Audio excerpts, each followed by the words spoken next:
Hola a todos.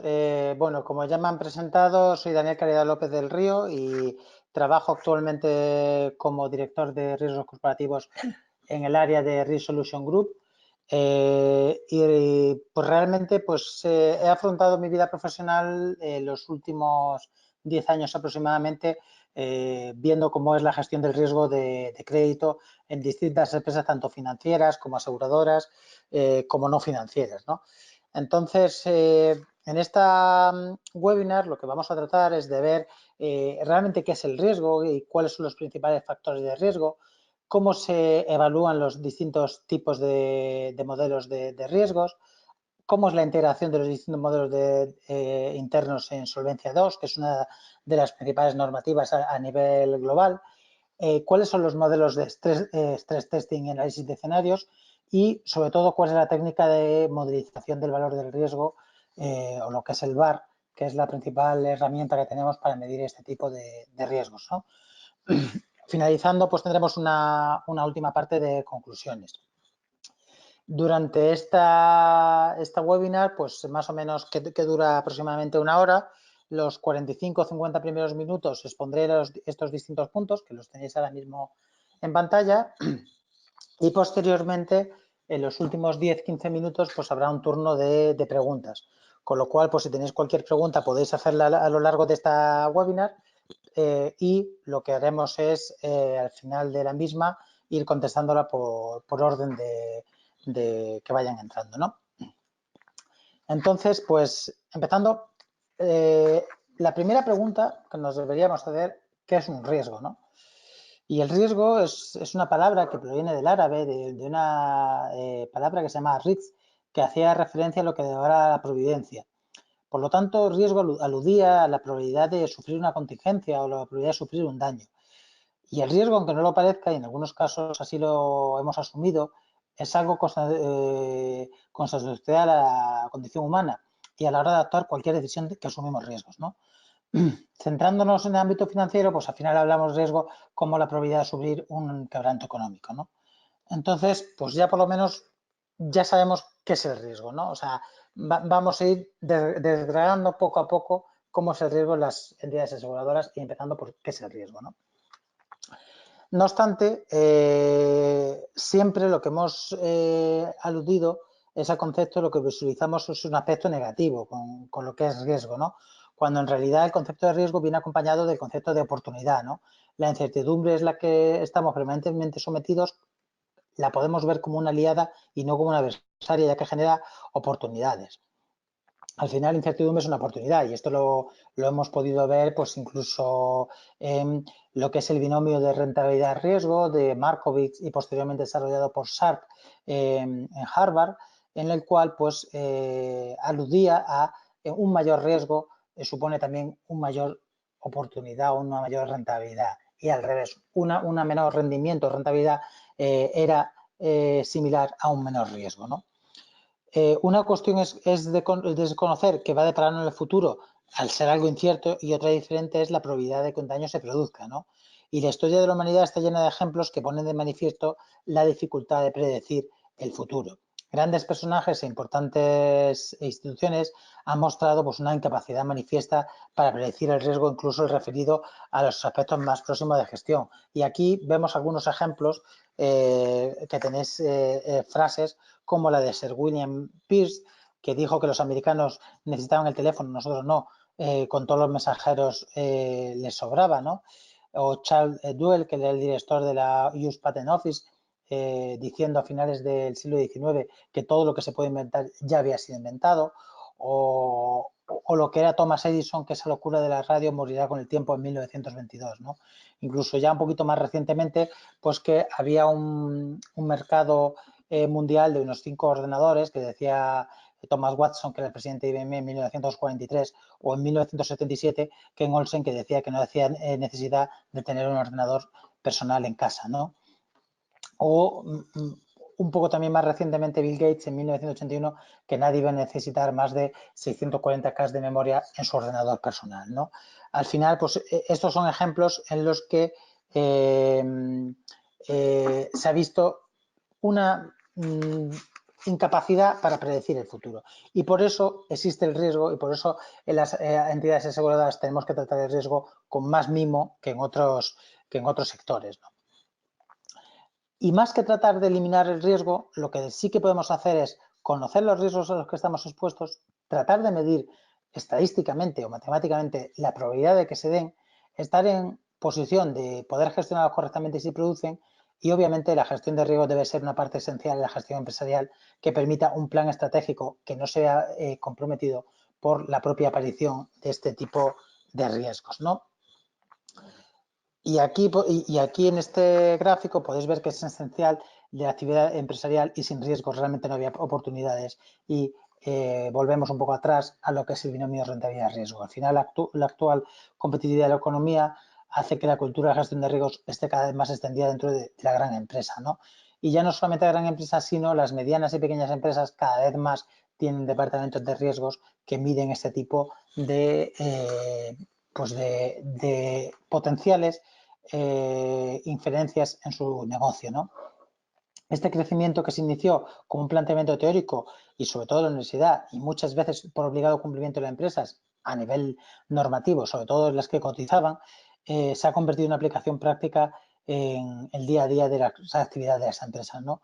Como filosofía de partida se considera que todas las organizaciones disponen de objetivos que se materializan en un plan estratégico y que se pueden verse amenazados por una serie de riesgos reflejados en sus actividades, ¿no? Entonces, es importante decir que en un enfoque sistemático para ayudar a sus organizaciones, sin importar el tamaño o posición, a identificar distintos tipos de eventos, medir, priorizar y responder a qué riesgos afectan a proyectos e iniciativas en marcha, permitiendo que se determine qué nivel de riesgos puede afectar mientras se construye su futuro, ¿no? Y es parte fundamental de la estrategia y del proceso de toma de decisiones y, por tanto, ha de contribuir a la creación de valor en todos los niveles y no solo para el accionista, sino también para otros grupos como los clientes, los tenedores de derecho de empresas y otro tipo de entidades que puedan servir a los grupos anteriores. Por lo tanto, es imprescindible que la alta dirección lidere este proceso de gestión de riesgos desde su implantación hasta la exigencia y control y evaluación bajo unos criterios de rentabilidad de las decisiones tomadas. En este tipo de riesgos existen tres pilares analíticos en la teoría de finanzas actuales, que son el valor del dinero, el tiempo, la valoración de activos y la gestión de activos, ¿no? Las empresas lo que hacen es participar en el negocio de gestión de riesgos y los más competentes lo consiguen y otras fallan. Mientras que algunas asumen pasivamente los riesgos financieros, otras intentan crear una ventaja competitiva a través de la exposición juiciosa de este tipo de riesgos. En ambos casos, sin embargo, los riesgos deben ser vigilados cuidadosamente, ya que los realmente significan un alto potencial de pérdidas financieras importantes, enfrentándose cada vez más a factores que lo que hacen es crear inseguridad. De hecho, durante la última década está marcada por una mayor movilidad internacional de los recursos, es decir, una globalización que la podemos ver día a día y que está cambiando la forma de hacer los negocios. Es decir, estamos en un momento pues, de disruptivo en todos los negocios, incluidos en el sector asegurador, ¿no?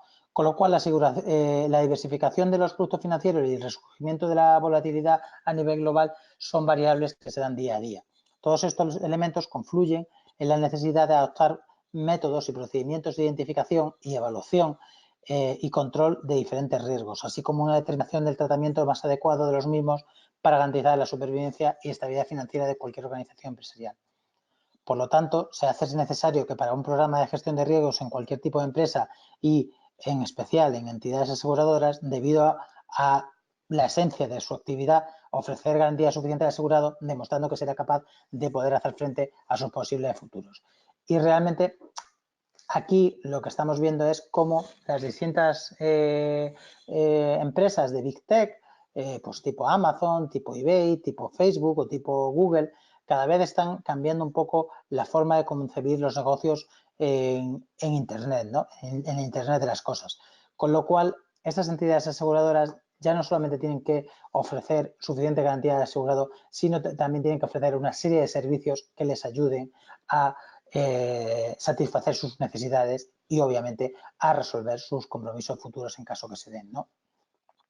El sector asegurador es un sector que siempre ha sido muy tradicional y ha usado los mismos modelos cuantitativos principalmente para tarificar y cuantificar tanto las provisiones como los márgenes de solvencia, aunque también se han utilizado para otros tipos de requerimientos más regulatorios, como los requerimientos de capital, ¿no? Enfocándose principalmente en la estimación de valores esperados más que en la desviación a posteriori de los valores esperados, ¿no? A pesar de los stress testing y, que se hacen en todo tipo de compañías. Además, no cubrían la totalidad de los riesgos a los cuales las aseguradoras están expuestas. Recientemente, y debido a los avances en los sistemas de información y telecomunicaciones, estos modelos se han ido enriqueciendo y han ganado complejidad, incorporando todos los riesgos en uno solo y cuyo objetivo es la asignación eficiente de capital. Es decir, aquí ya están utilizando incluso el Big Data en este tipo de enfoque, ¿no? Los modelos internos de gestión de riesgos existen desde hace bastantes años, pero los modelos avanzados son bastante actuales y sobre todo se han iniciado por las grandes aseguradoras, especialmente aquellas que operan en multipaís y sobre todo por las reaseguradoras que realmente tienen unos mayores índices de contingencias, ¿no? Aunque estos modelos se desarrollan en ausencia de regulación al respecto, están ayudando a mejorar los estándares de la gerencia de riesgos en general y a conformar un marco regulador. Solvencia 2, que a su vez ayudará a comprender mejor los riesgos del sector asegurado en su conjunto, en un mundo que cada vez es más complejo y globalizado, como hemos dicho antes, y con los riesgos con mayores dimensiones y estrechamente interconectados, ¿no? Y al final, en el proceso de gestión de riesgos, lo primero que debemos hacer es la identificación, el análisis, la evaluación de la realidad de los riesgos soportados, que es una labor básica, que es aparentemente fácil de ejecutar, pero sin embargo que en ella está el juego el resto del proceso de gestión de riesgos. Al final resulta fundamental no cometer fallos en esta primera fase de reconocimiento de la realidad. Cualquier error puede tener un efecto negativo expansivo y exponencial, con consecuencia que no se acaban nunca, puesto afecta negativamente a la política tanto de control como de financiación como de administración del proceso de riesgos, ¿no?, de una organización. Por lo tanto, es tan importante como el análisis de riesgos es su divulgación y la comunicación con los hallazgos obtenidos. Realmente, pues ordenar, estructurar y exponer con coherencia y precisión la calificación de riesgos, su evaluación, en suma, el mapa de riesgos, lo que permite es transformar las ideas encontradas en la propuesta de solución, trazando la hoja de ruta hasta la conclusión, ¿no? Lo que es la gestión de riesgos en las entidades aseguradoras debería cubrir los elementos clave del ciclo de negocio, así como una adecuada de los riesgos a los que la compañía está dispuesto, donde la vincula en cada fase de negocio, desde la cobertura de seguro hasta lo que es la gestión de siniestros, pasando por la administración y la gestión de reaseguro a un riesgo concreto, ¿no? Por ejemplo, en el gráfico que estamos viendo, en la fase de inversión de las primas del seguro aparece lo que es el riesgo de inversión y en todas las fases del proceso está explícito el riesgo operacional, ¿no? Con lo cual vemos que muchos riesgos se pueden repetir en las distintas fases. Y aquí vemos distintos tipos de riesgos, como el riesgo de suscripción, el riesgo de inversión, el de crédito, el operacional, el riesgo de gastos, el de liquidez y el de mismatch o el de reaseguro. Y en las distintas partes donde se pueden producir. Una vez que ya hemos introducido lo que son los riesgos de una entidad aseguradora, ahora lo que vamos a ver cuáles son los factores realmente de riesgos, ¿no? Y realmente para identificar exactamente los factores de riesgos se precisa de una buena experiencia y conocimientos especializados, ¿no? Obviamente estamos hablando de un sector muy especializado. Algunos escenarios pueden vincularse a eventos observados en el pasado, permitiendo así a la aseguradora basarse en la experiencia. Obviamente aquí la experiencia marca un papel muy importante. Al final las bases de datos de las aseguradoras es realmente su valor fundamental, ¿no? Pero ya no solamente no se basan en la experiencia, sino se basan en la predictividad del futuro, ¿no? Una vez que se han identificado los factores de riesgo, lo que se deben es formular los modelos cuantitativos. Para muchos factores de riesgo, por ejemplo, el de suscripción, es suficiente especificar unas distribuciones individuales en función de la frecuencia anual y la magnitud y gravedad. Sin embargo, hay que utilizar el aumento de información disponible para actualizar constantemente a los escenarios de amenaza que en la práctica se escriben frecuentemente en base a distribuciones de la frecuencia y magnitud. Además, hay que monitorizar los distintos riesgos, ¿no? Pues como los operacionales, sistémicos, sistemáticos, ya que estas variables tienen un efecto importante en el conjunto de negocio. Para obtener la distribución de probabilidad del resultado anual, los factores de riesgo deben combinarse con las exposiciones a las que afectan y las fluctuaciones normales del negocio deben cuantificarse y agregarse. Y una vez obtenido el modelo de riesgo de la compañía, se puede evaluar si la misma dispone de un nivel adecuado de capital en riesgo. Una formulación alternativa sería la exigencia de que año tras año adverso la compañía debe seguir teniendo un capital suficiente para continuar sus operaciones comerciales. Y esto es lo que hacen los stress test de las aseguradoras, ¿no? También hay que recurrir a escenarios cuyos efectos aún no se han comprobado, pero que podrían ocurrir en el futuro. Por ejemplo, hace medio siglo la abscenosis no era considerada un peligro. Ello es posible porque los eventos en que se producen en años consecutivos pueden considerarse como independientes y porque las distribuciones probabilísticas subyacentes no varían en el tiempo. Y para obtener la información sobre la totalidad de la empresa se tiene que construir y analizar una distribución de probabilidad del resultado, obviamente en su conjunto. También habría que representar las dependencias entre los diferentes factores de riesgo, ya que mientras los factores de riesgo de suscripción se consideran independientes, se deben prestar especial atención a los factores de riesgos operacionales sistemáticos y sistémicos, donde las dependencias son menos frecuentes, ¿no? Teniendo en cuenta la estructura del sector de seguros, lo que podemos suponer que en un año muy desfavorable, es decir, en el que se produce la multitud de grandes siniestros, afectaría igualmente a otros competidores. Puesto que la capacidad disponible se reduce a causa de los pagos por siniestros, podemos suponer que las primas de seguro se encarecerán y que los negocios se volverán más rentables. Y así podríamos aspirar a que tras un año extremadamente adverso se mantenga la disposición suficiente de capital para estar en condiciones de aprovechar plenamente las oportunidades del cambio. En cuanto dentro de los tipos de factores de riesgo, los específicos que se enfrentan en las entidades en su ejercicio de actividad aseguradora, se pueden citar al menos los siguientes. Pues el riesgo de suscripción pura es uno de los principales, ¿no? Al final es el principal riesgo asociado con el negocio asegurador, en el que el coste real de los siniestros derivados por los contratos difiere de los importes estimados cuando los contratos fueron calculados. Y para evitarlo, las primas deben ser suficientemente amplias para cubrir los costes totales de la aseguradora, incluyendo los siniestros, gastos comerciales y administrativos, dados los siguientes conceptos financieros. Lo que es la prima pura, que simplemente es la esperanza matemática de la ley de distribución de la siniestralidad anual, es decir, conocidas las distribuciones del número de siniestros y del importe de cada uno de ellos. Lo que es el recargo de seguridad, que se destina a cubrir las fluctuaciones negativas de la siniestralidad esperada y según la normativa lo que debería calcularse es sobre la prima pura. Lo que son los gastos de administración y el margen, que son los componentes económico-comerciales del precio del seguro. El riesgo es que el asegurador o bien haya recibido una menor cantidad de prima para los riesgos en la que se haya convenido suscribir y, por tanto, no dispone de fondos necesarios para liquidar los siniestros, o bien que los siniestros son superiores a lo previsto y, por tanto, pueden incurrir en distintas razones, ¿no? Un riesgo de estimación indirecta, lo que es un riesgo de desviación aleatoria, o lo que es un riesgo de cambio o un riesgo de previsiones insuficientes, que son estos últimos 4 que aparecen en pantalla, ¿no? Lo que es el riesgo de estimación indirecta es cuando la estimación de la previsión de las pérdidas está basada en un adecuado conocimiento de la distribución de pérdidas o cuando las hipótesis subyacentes son incorrectas. Esto puede deberse, por ejemplo, a errores en las muestras o la falta de experiencia con el asegurado. Y este riesgo puede ser mitigado hasta cierto punto, diversificando los riesgos de los asegurados, que es lo que tratan de hacer todas las aseguradoras.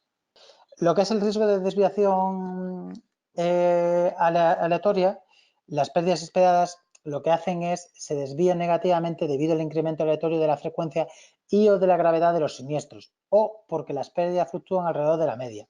Y ejemplos de estos son los eventos que provocan pérdidas múltiples, como por ejemplo la acumulación en caso de catástrofes naturales o una pérdida que provoca múltiples eventos, como por ejemplo un fuego en un edificio que afecta a propiedades.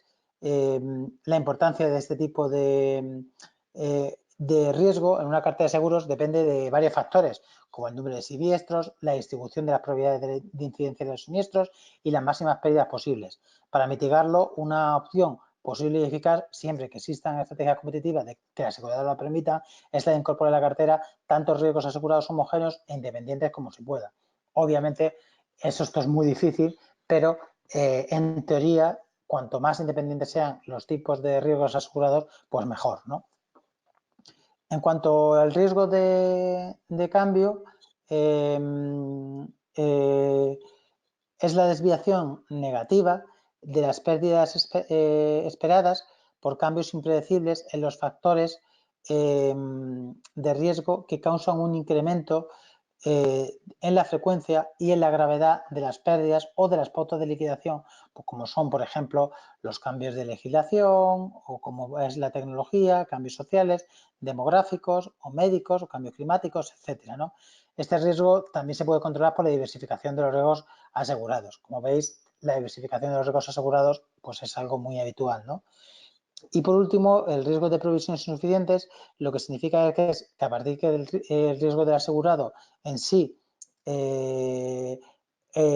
existe un riesgo adicional derivado de este y que está causado el proceso de creación de reservas del asegurador, ¿no? Este es el riesgo que las provisiones técnicas sean insuficientes para hacer frente a las responsabilidades de la aseguradora. Para intentar mitigar este riesgo a través de las estimaciones actuales de las provisiones de siniestros pendientes de declaración, lo que se necesita es una información disponible sobre la siniestralidad histórica, ¿no? Este riesgo también se puede afectar a la posición financiera de aseguradoras, distorsionando su imagen fiel y presentando cuentas mucho mejores de lo que realmente son, por lo que pueden llevar a decisiones equívocas sobre la decisión de riesgos. ¿Qué más tipos de riesgos específicos que se pueden enfrentar? Lo que es el riesgo en la gestión de suscripción. Y lo que es el riesgo en la suscripción, se pueden citar, por ejemplo, lo que es el riesgo de suscripción pura. ¿Y qué es el riesgo de suscripción pura? Es el principal riesgo asociado en el negocio asegurado, pues que hemos comentado antes, ¿no? Lo que es el riesgo de gestión de la suscripción, ¿no? Habíamos quedado ahí. Y el riesgo de la gestión de suscripción, pues básicamente es el riesgo, pues que cuando estamos haciendo una suscripción de riesgos, pues nos encontramos y que puede afectar, pues tanto al asegurador como debido pues, a distintos tipos de desviaciones aleatorias, etcétera, ¿no? Más tipos de riesgo que tenemos. Tenemos el riesgo de crédito, ¿no? Y el riesgo de crédito es el riesgo que surge cuando un contrato del deudor no cumple con sus obligaciones contractuales, es decir, el riesgo no, el riesgo no cumple con todas sus obligaciones contractuales. Por lo tanto, no se pueden cobrar las deudas pendientes por parte de terceros, tanto primas directas o de corredores como del reaseguro. Al final, los corredores y corredurías que distribuyen los riesgos en nombre de las aseguradoras cobran las primas, fijan en determinados casos la cuantía de los siniestros y tienen delegado parte del proceso administrativo, con lo cual pueden convertirse en una fuente de riesgos si se depende tan solo de unos pocos distribuidores, que a veces es inevitable si estos corredores lo que hacen es tener un volumen de mercado muy grande en determinados nichos como las grandes empresas o sectores de actividad, ¿no? La dificultad financiera o quiebra de riesgos aseguradoras es una gran área de riesgo para las compañías de seguro de no vida. Las de vida realmente lo que utilizan en menor medida es el reaseguro, ¿no? Debido sobre todo a la incapacidad de aquellos de cumplir sus obligaciones financieras. En cuanto al riesgo operacional, pues el riesgo operacional no es un riesgo nuevo, de hecho es el primer riesgo que una aseguradora tiene que gestionar incluso antes que suscribir la primera póliza. Sin embargo, es muy actual la idea de que la gestión de riesgo operacional es una disciplina con su propia estructura organizativa, herramientas y procesos, al igual que los de crédito o los de mercado. De hecho, pues si nos vamos a la banca, hemos visto incluso como los modelos avanzados IRB de banca existen la gestión del riesgo operacional en modelos tanto estándar como avanzado, ¿no? Según los estándares de solvencia 2, el riesgo operacional es el riesgo de pérdida derivado de una inadecuación o disfunción de los procesos internos del personal o de los sistemas de sucesos externos, ¿no? Conviene tener presente que no existen técnicas de medición o modelos de capital que reduzcan el riesgo operacional por sí mismos, sino que lo que se realiza es una coordinación de gestión sólidos y culturalmente establecidos en las reorganizaciones, ¿no? El riesgo de reaseguro, es cuando el nivel de protección disponible de una aseguradora se establece por extensión y calidad del reaseguro aceptado. Es decir, si la cobertura es insuficiente, puede provocar dificultades financieras en caso de que haya sufrido un siniestro o incidente, ¿no? Y por tanto se puede considerar como clave del riesgo en un programa inadecuado de reaseguro. Técnicamente, al final el reaseguro lo que facilita a esas aseguradoras su necesidad de constituir una cartera de riesgos de naturaleza y valores similares, ya que por un lado el reaseguro asume los riesgos del asegurado por encima de un determinado límite, haciendo la cartera de seguros realmente más uniforme, y por otro lado lo que está cubriendo es el exceso de pérdidas, el número de siniestros y sus costes totales, ¿no? Al final el reaseguro obligatorio debe ser personalizado a las circunstancias específicas de cada asegurador para poder protegerle contra los riesgos catastróficos, por ejemplo, o una normal acumulación de pérdidas, ¿no? El siguiente riesgo que vamos a ver es el riesgo, lo que se llama el riesgo de mercado o el riesgo de inversión, ¿no? Y este riesgo lo que se refiere realmente es en general a la posibilidad de sufrir pérdidas en mercados financieros y en particular estar vinculado a la gestión de actividades de la aseguradora, ya que las empresas de seguros en el ejercicio de su actividad captan recursos financieros mediante el cobro de primas para suscribir contratos de seguros y estos seguros se destinan a pagar prestaciones garantizadas y los gastos de gestión de la empresa, y con una parte de las primas se constituyen las provisiones técnicas que representan un reconocimiento de deuda por el valor de la prestación específica determinada por el contrato de seguros, ¿no? Aquí, dentro de este tipo de riesgos de mercado de inversión, pues tenemos lo que es el riesgo de liquidez, por ejemplo, que es el riesgo de vender activos para hacer frente a obligaciones financieras, estas ya sean menores y que puede venir provocado por diversos factores, como la capacidad de hacer líquidos efectivos determinados activos o retrasos en el proceso de venta, o tener que aceptar precios inferiores al valor del mercado de dichos activos, ¿no? O lo que es el riesgo de gestión de activo y pasivo, también dentro del apartado de riesgos de mercado, ¿no? Que se refiere al riesgo que exista un desencaje entre las inversiones y las obligaciones asumidas, motivada por una diferencia, por ejemplo, de cambio de divisas, riesgo de tipo de interés, riesgo de tipo de inflación, y que hace necesaria una correcta conciliación entre la duración de los compromisos y obligaciones entre los contratos de seguro con las inversiones que puedan hacerse efectivas en el mismo periodo, ¿no? Y dentro de otro tipo de riesgos, pues aquí los podemos enumerar como el riesgo de gastos o el riesgo de interrupción de las pólizas o otro tipo de riesgos financieros. Dentro de los riesgos sistémicos, que son los que están expuestos en el sector asegurador, están motivados realmente por factores externos a las aseguradoras y afectan a todo el sector asegurador, tanto de vida como de no vida. En la mayoría de los casos no se puede controlar que estos riesgos sean a nivel individual por cada aseguradora, y los fundamentales pues son los que tenemos aquí ahora mismo en pantalla, ¿no? Que son el riesgo legal y jurisdiccional, que son aquellos riesgos asociados por los impactos financieros de cambios en la regulación y ley. Por ello, lo que es necesario es que las aseguradoras comprendan las implicaciones de estos cambios, implementen sistemas internos para cumplir con los requerimientos de las autoridades supervisoras. Y un claro ejemplo de este riesgo aparecen los riesgos de salud, ¿no? Que están muy regulados por los Estados miembros, marcando continuamente los límites entre lo que es el sistema de salud público y el privado. Además, las aseguradoras en general lo que necesitan es revisar la idoneidad de sus provisiones a la luz de las sentencias jurídicas sobre un particular ramo o tipo de pólizas que afecten al resto del sector, ¿no? O lo que son los riesgos de cambios en el mercado, que al final las aseguradoras lo que son realmente son vulnerables a las actitudes de los consumidores, ¿no? Y a las acciones de los competidores. Al final las necesidades de los consumidores y su actitud ante la compra de seguros son los principales factores que influyen realmente en las ventas y por tanto los ingresos de las primas, que además entran en competencia con el resto del sector. Las estrategias de marketing, precios y productos competitivos, la actividad de los cambios en mercado y un uso eficiente de los diferentes canales de distribución, lo que pueden ayudar es a reducir este tipo de riesgos de cambios en el mercado, ¿no? Y está relacionado realmente con la economía nacional o global o con los factores sociales que tienen impacto en lo que es en el sector asegurador. Y aquí podemos tener distintos tipos de riesgos que son los que tenemos en pantalla, como el riesgo de fluctuación de emisiones, el riesgo de cambios ambientales, el riesgo de cambios sociales, el riesgo de ciclos económicos, el riesgo de inflación, el riesgo de tipo de interés, el riesgo de tipo de cambio o el riesgo de cambio tecnológico, ¿no? Son los principales, ¿no? Y visto esto, ya hemos visto los principales factores de riesgos que influyen en las aseguradoras, ¿no? Ahora vamos a ver los tipos de modelo de evaluación de riesgos, ¿no?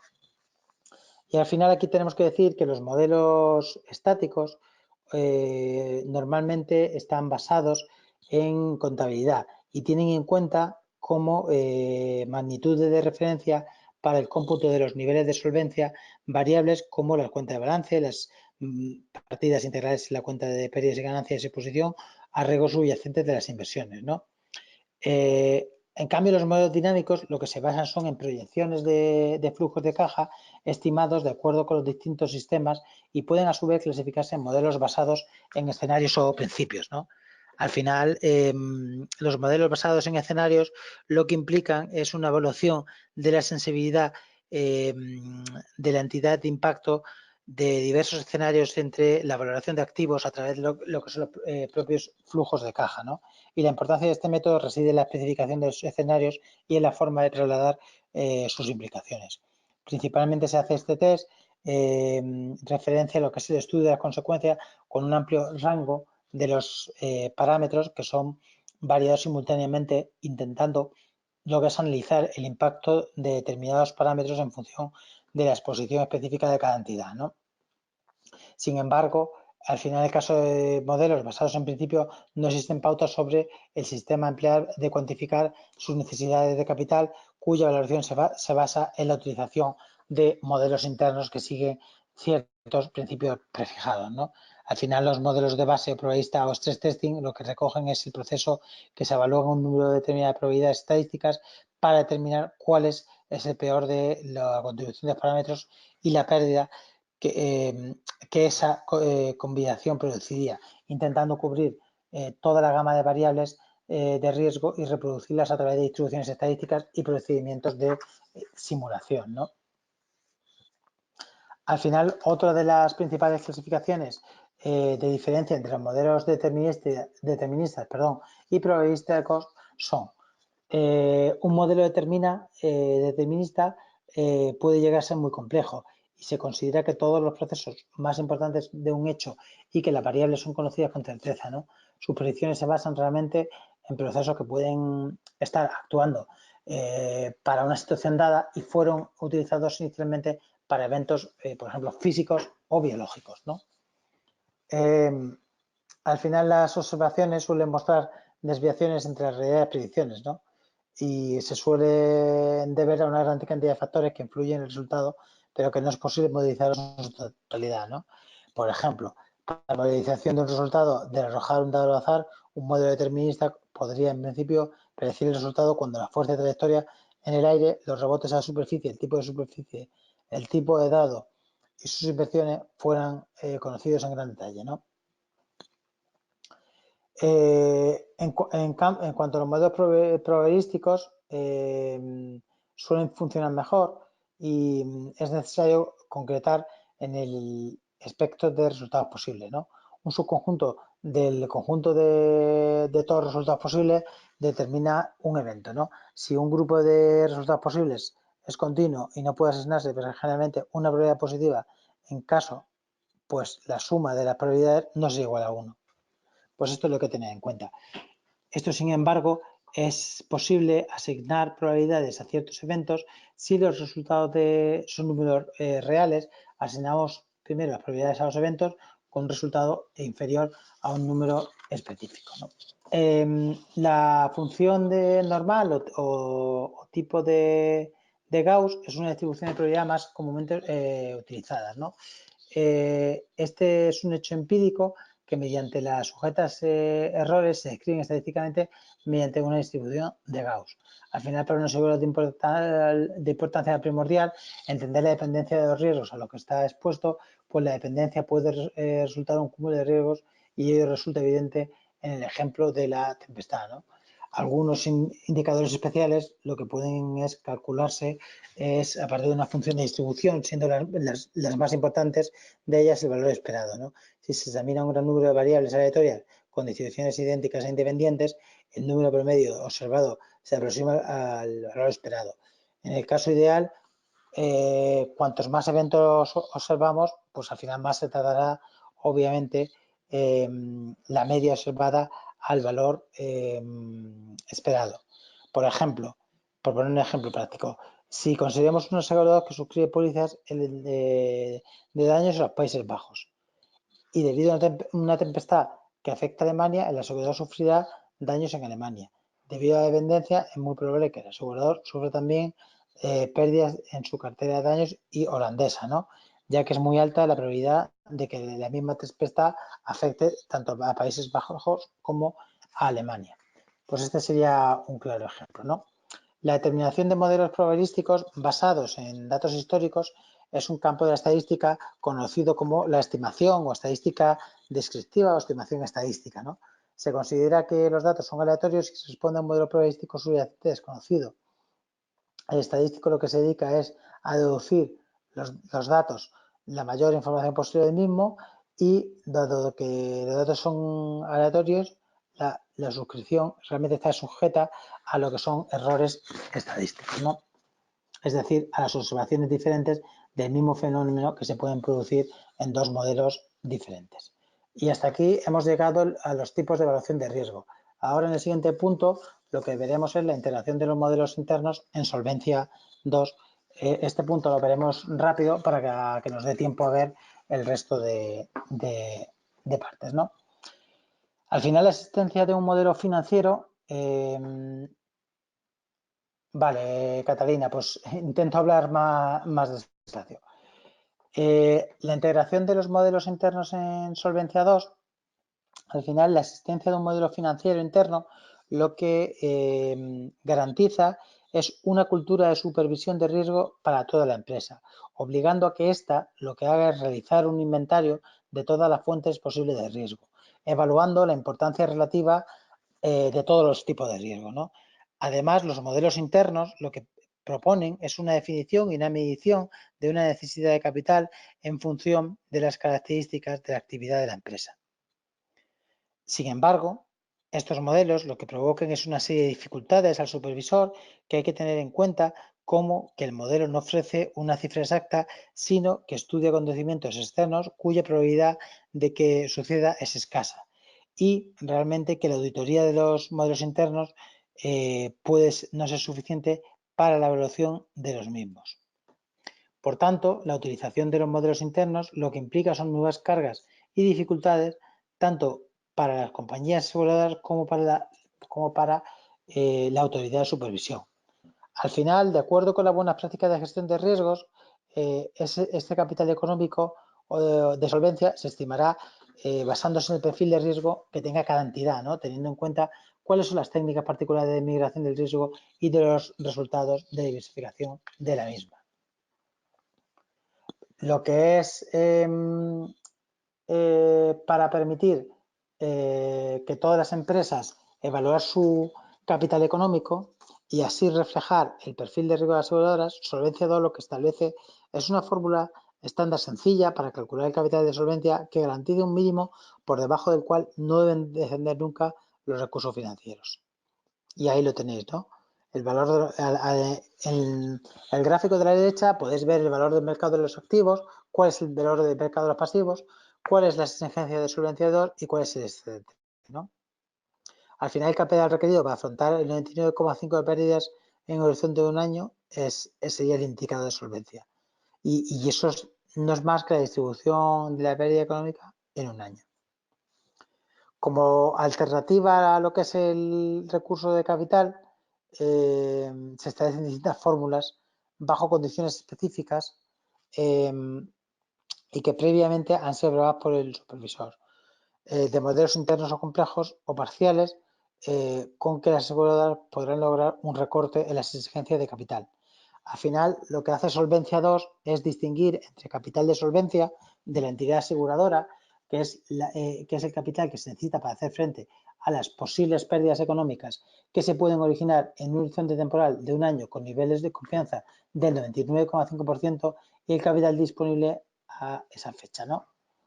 Al final son las entidades aseguradoras con ingresos por primas inferiores a 5 millones de euros están exceptuadas de esta aplique de solvencia 2. El resto deben calcular el capital requerido de acuerdo al modelo que se le facilita la propia solvencia 2 o en un modelo interno basado en la experiencia de la propia entidad requerimiento, siempre en caso de aprobación de la correspondiente entidad, ¿no? O Dirección General de Seguros, ¿no? Al final los requerimientos de capital deben realizarse al final de cada ejercicio, ¿no? El primer parámetro de cálculo es el conocido como estándar y fue definido por el Comité Europeo de Supervisores de Seguros y Pensiones y ahora llevamos para solvencia 2, ¿no? En este caso de modo interno, lo que al final el cálculo del valor en riesgo puede adoptar niveles de confianza diferentes al 99,5% y horizontes temporales diferentes a un año, siempre que haya evidencia de que el nivel de protección para tomadores y obligaciones o de tomadores y beneficiarios frente a desviaciones sea el equivalente, ¿no? En cuanto a los modelos internos, caben realmente dos posibilidades. Los modelos que llamamos totales, que determinan el capital requerido, que determina teniendo en cuenta todos los ingresos de la compañía, o seguros o parciales, que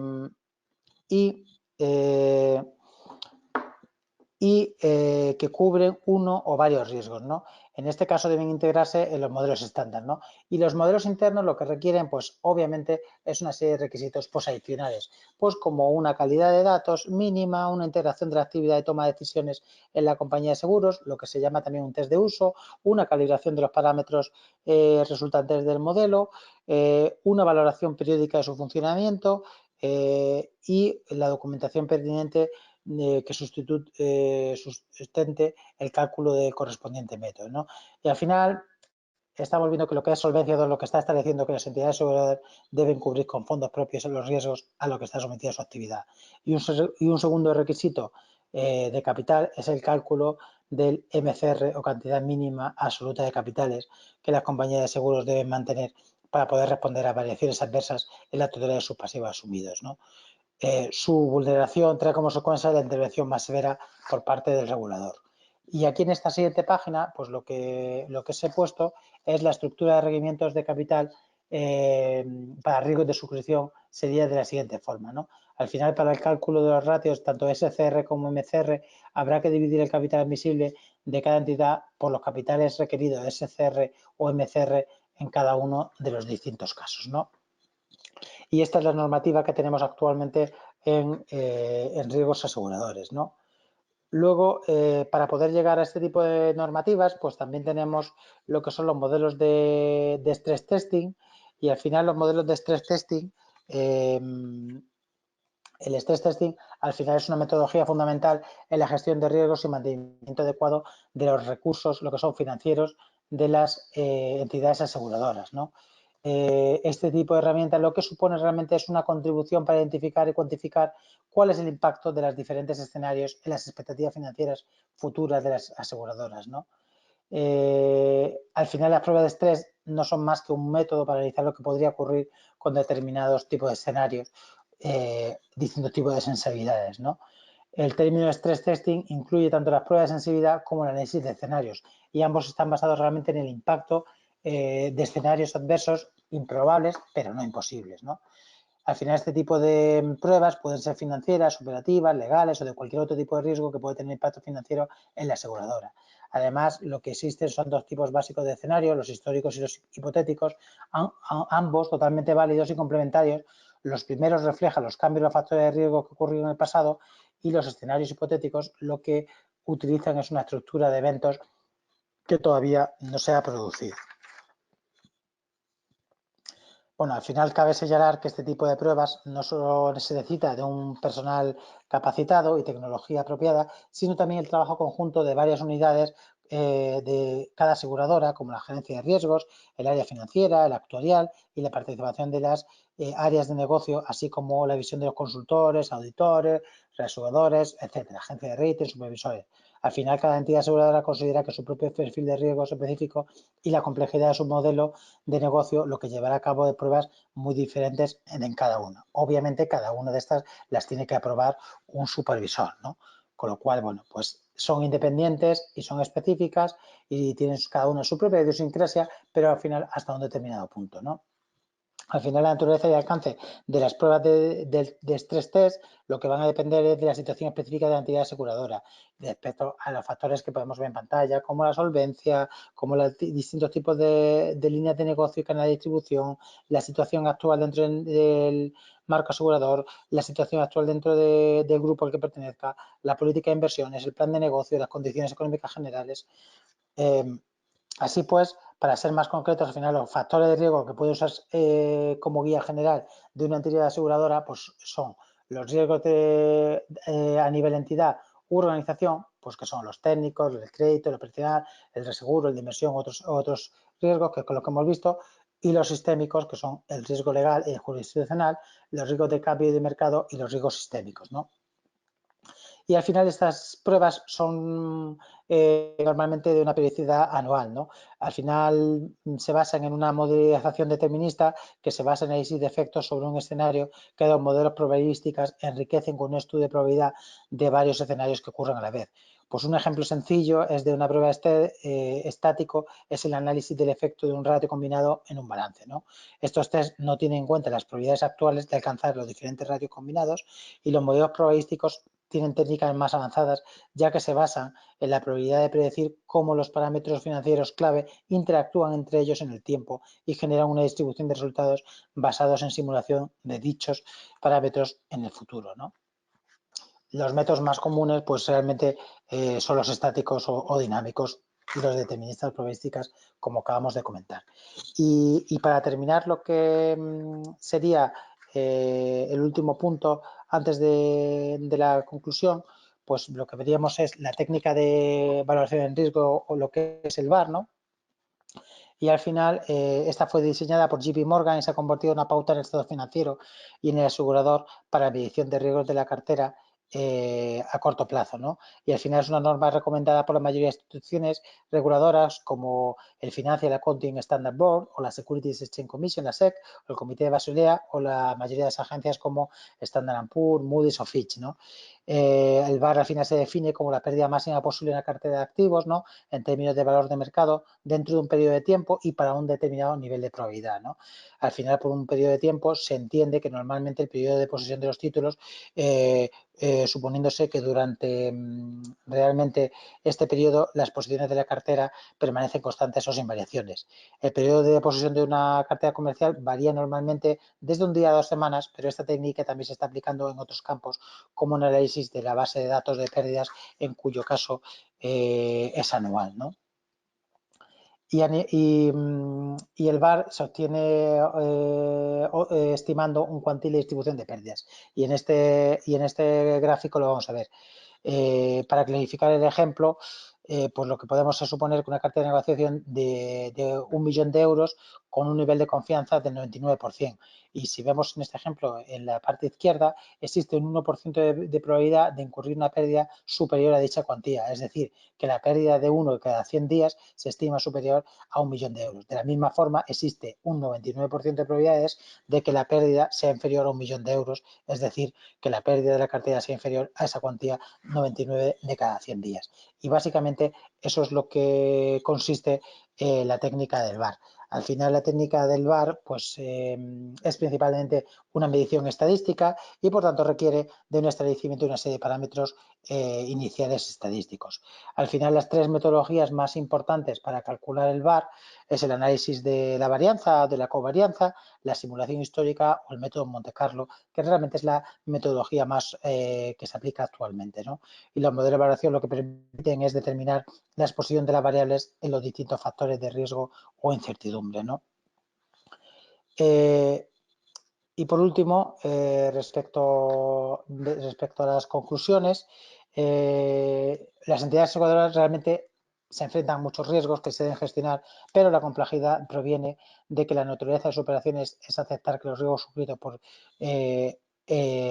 entidades o particulares, y de aquí la importancia estratégica que tiene para los ciudadanos y gobiernos que éstas protejan activos e ingresos con unas políticas o métodos científicos estructurados o que garanticen una solvencia mínima financiera. Al final, lo que es la nueva regulación de Solvencia II que hemos visto, estructurada en los tres pilares, lo que nos intentan es garantizar, es aumentar de forma inexorable, es la necesidad de una gestión eficaz de riesgos, del desarrollo e implantación de las metodologías de análisis. Y por último, el análisis de escenarios pues es una metodología muy conocida y muy utilizada, y se puede concluir que, por un lado, la falta de datos en análisis financiero del riesgo es una problemática tradicional en este tipo de metodologías, que realmente se puede solventar utilizándose una combinación de bases de datos tanto externas como internas, y por otro lado de metodologías descritas anteriormente que pueden ampliarse a través de la utilización de modelos más complejos y sofisticados, que aportan ineludiblemente un proceso completo de gestión de riesgo, ¿no? Pues hasta aquí hemos llegado lo que es la parte teórica, y ahora, si queréis, los próximos 10 minutos solventamos las dudas que podáis tener, ¿no? A ver, vamos a ver. Por orden de las preguntas, vamos a ver. La primera pregunta me la hace Cristian, y dice: buenos días, para empresas aseguradoras que recién inician 4 o 5 años de mercado y no se cuenta con insuficientes datos para las pruebas de estrés de modelos, se recomiendan tomando en cuenta que el mercado en el desarrollo apenas inicia la gestión de riesgo. Efectivamente, al final estás tomando, o sea, al final lo que tenemos que tener en cuenta es qué tipo de pruebas de estrés vamos a hacer. Si son entidades aseguradoras nuevas, obviamente hay que tomar en cuenta los valores de mercado, porque no se tiene una historia suficiente. Es tal cual lo dices, Cristian. La siguiente pregunta, José Valentín, dice: ¿existe en un ejemplo un Excel o libro? Disculpad, me voy a abrirlo un poquito porque si no, con las siguientes preguntas no lo veo. ¿Existe un ejemplo o libro que oriente cómo realizar la modelización y cumplimiento del capital mínimo para aseguradoras de Basilea 2 o 3? Si son para aseguradoras, no es Basilea 2 o 3, es Solvencia 2, ¿no?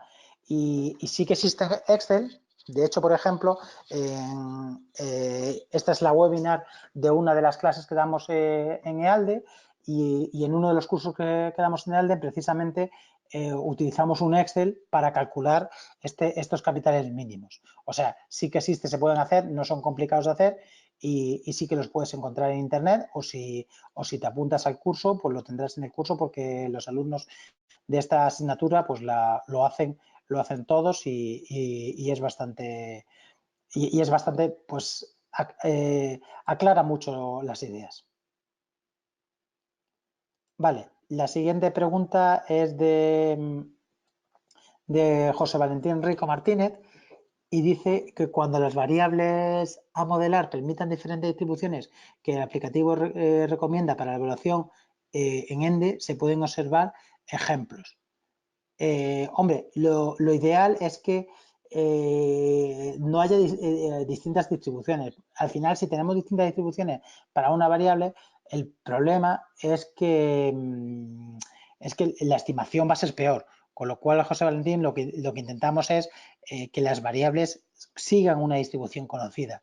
Si no la siguen, pues efectivamente se pueden observar distintos tipos de ejemplos. Incluso se pueden hacer distintos tipos de análisis de predicción basados en redes neuronales, como, bueno, las redes neuronales, pues no sé si las conocéis, pues son modelos estadísticos que se basan en inteligencia artificial, y realmente es lo que se suele hacer, ¿no?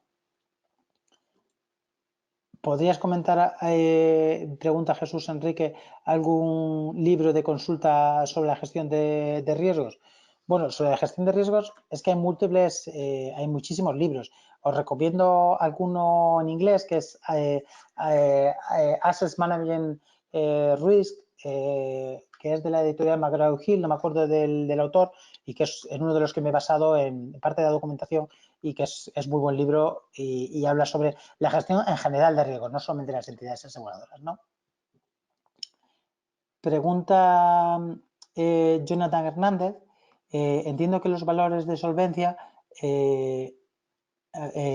son valores actuariales calculados que servirán para cubrir obligaciones cuando la empresa entre runoff, perdón, a ver que no he entendido. Entiendo que los valores de solvencia son valores actuariales calculados que servirán para cubrir obligaciones cuando la empresa entre runoff, pero cuando es suficiente el capital de solvencia, ¿qué debería reconocer? Sabiendo de antemano que solo será útil hasta la liquidación. Jonathan, no entiendo exactamente la pregunta, que es cuando no cubre el capital de solvencia. O sea, lo que estás preguntando es ¿qué es lo que pasaría si no cumple ese capital de solvencia? Obviamente, si no se cumple el capital de solvencia, pues o bien la entidad se tiene que hacer una ampliación de capital y conseguir recursos, o bien por una ampliación de capital, o bien por mediante préstamos, o bien por cualquier tipo de recursos para realmente cubrir esos niveles de solvencia, o bien se tendría que enfrentar a una liquidación. Pero no solamente es útil, o sea, hasta la liquidación, o sea, es útil incluso en la liquidación para saber exactamente la masa de acreedores a que se va a tener, ¿no? A ver, Gabriel Neto pregunta, hola, buenos días, ¿es necesario un departamento de riesgos en la compañía de seguros? Por supuesto que sí, y de hecho todas las compañías de seguros que conozco tienen departamento de riesgo. Es decir, se necesita un departamento especializado o podría ser manejado por cada departamento. Cada departamento puede manejar parte, pero siempre tiene que haber alguien que lo aglutine, o sea, tiene que haber un departamento transversal que aglutine todos esos tipos de riesgos. Es decir, cada departamento puede hacer lo que es un análisis individual, pero sí se necesita un departamento transversal que aglutine todos esos riesgos, ¿no? Vale. Claudia Elizabeth pregunta, si no se tienen datos históricos, ¿cómo evalúas el riesgo operacional? Pues realmente el riesgo operacional es el tipo de riesgo más difícil de evaluar. Por ejemplo, imaginemos que el riesgo operacional estamos trabajando pues en un banco y decimos el riesgo operacional de que me cometan un atraco en un banco. ¿Cuál es el riesgo operacional? Si nunca me han hecho un atraco. Pues es verdad que hay modelos matemáticos que se basan en qué ha pasado en la zona, con otras compañías, en el mercado, en el sector, etcétera. Pues eso es lo que se suele hacer.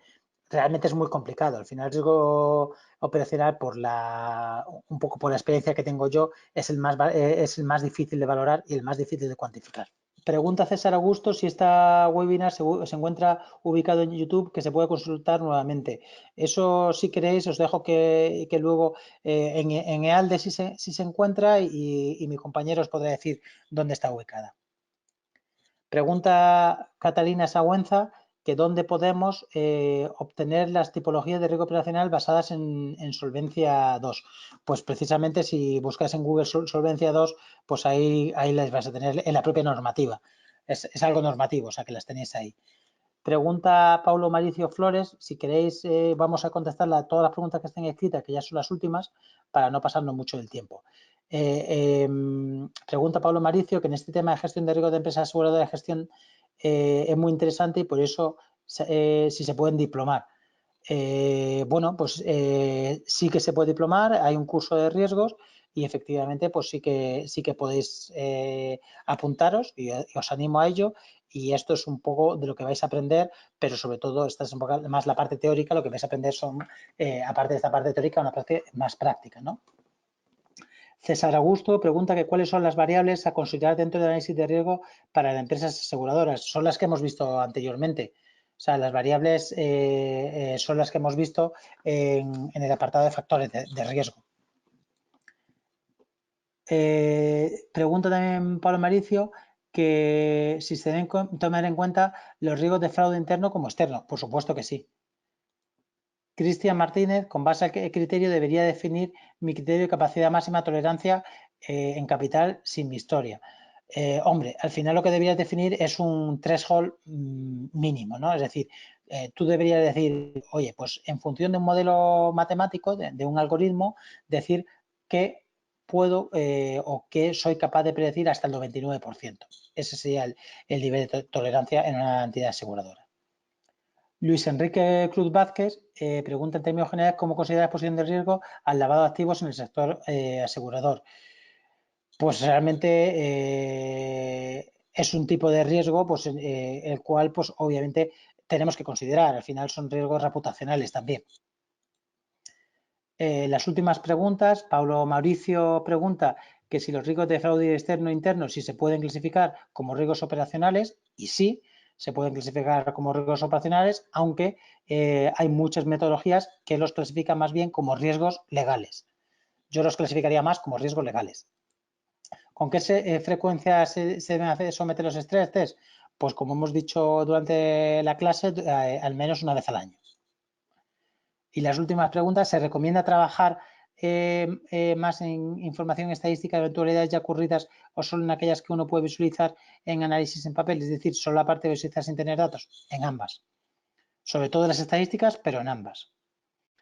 Y si queréis, hacemos ya el cierre porque ya estamos bastante fuera de tiempo. ¿Es componente de la maestría de gestión de riesgos? Sí. Efectivamente, este es uno de los componentes, esta es una de las clases. ¿Se podría aplicar a la construcción? Bueno, se podría aplicar cualquier gestión de riesgos a la construcción. Y si queréis ya, pues terminamos con la sesión, que yo me he retrasado un poco en la parte teórica, ya son 5 minutos más de las 7. Pues daros las gracias por vuestra asistencia a esta webinar y animaros pues obviamente pues a apuntaros a EALDE, puesto que vais a poder aprender mucho más sobre este tipo de riesgos.